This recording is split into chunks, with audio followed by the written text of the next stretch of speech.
Challenger space shuttle की launch से सिर्फ एक रात पहले नासा के इंजीनियर बॉब एबलिंग अपने घर आए और इंतहाई दुखज़दा लहजे में अपनी बीवी को कहा कि कल सुबह ये शटल फटने वाली है। अगली सुबह 28 जनवरी 1986 को सुबह के 11:40 पर स्पेस शटल को लॉन्च किया गया। हवा में लिफ्ट होने के 73 सेकंड्स के बाद वही हुआ जिसकी प्रिडिक्शन इंजीनियर बॉब एबलिंग ने की थी। स्पेस शटल फटकर टुकड़ों में बट गई और देखते ही देखते आग बगोला होकर जमीन पे आ गिरी। पर सवाल ये है कि उस रात ऐसा क्या हुआ था जो बॉब एबलिंग इस हादसे के बारे में इतना यकीन से कह रहे थे। चैलेंजर स्पेस शटल डिजास्टर क्यों और कैसे पेश आया और इसका असल जिम्मेदार कौन था। ज़ेम टीवी की वीडियोस में एक बार फिर से खुशामदीद। नाजरीन, ये मंजर पूरी दुनिया लाइव ब्रॉडकास्ट पे देख रही थी जब चैलेंजर आसमान में फटकर एक फायर बॉल बना और नीचे ओशन में आकर गायब हो गया। ये ना सिर्फ नासा और अमेरिका के लिए बहुत बड़ा नुकसान था, बल्कि इस दिल दहला देने वाले वाक़े ने पूरी दुनिया को सोग में धकेल दिया। चैलेंजर 7 लोगों को स्पेस में लेकर जा रहा था, जिनकी कुर्बानी को दुनिया आज भी नहीं भूल पाई।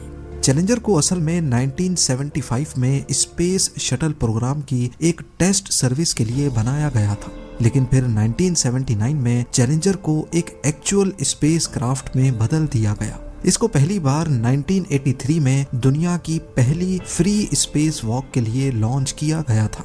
ना सिर्फ इतना, बल्कि यही वो शटल थी जो अमेरिका की पहली खातून एस्ट्रोनॉट को भी स्पेस में लेकर गई थी।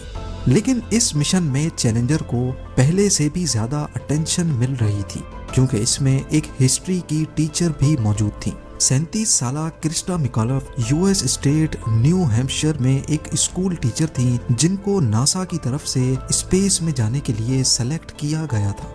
नासा ने स्पेस प्रोग्राम की मार्केटिंग के लिए स्कूल टीचर्स को स्पेस में भेजने का प्लान बनाया था, ताकि वो स्पेस में जाकर बच्चों को लाइव लेक्चर दे सकें।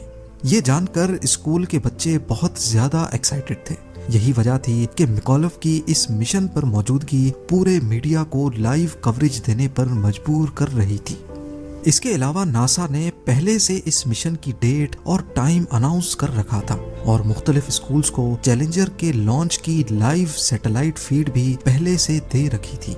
ये प्रोग्राम नासा के दूसरे प्रोग्राम्स के मुकाबले में बहुत ज्यादा देखा जाना था, जिसमें ज्यादातर व्यूअर्स स्कूल के बच्चे थे।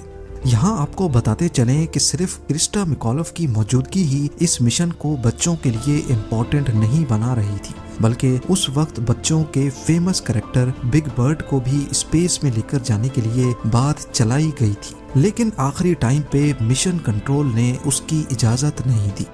इस मिशन के पायलट माइक स्मिथ थे, जिनकी ये पहली स्पेस फ्लाइट थी, पर क्या मालूम था कि ये इनके कैरियर की आखिरी भी होने वाली है।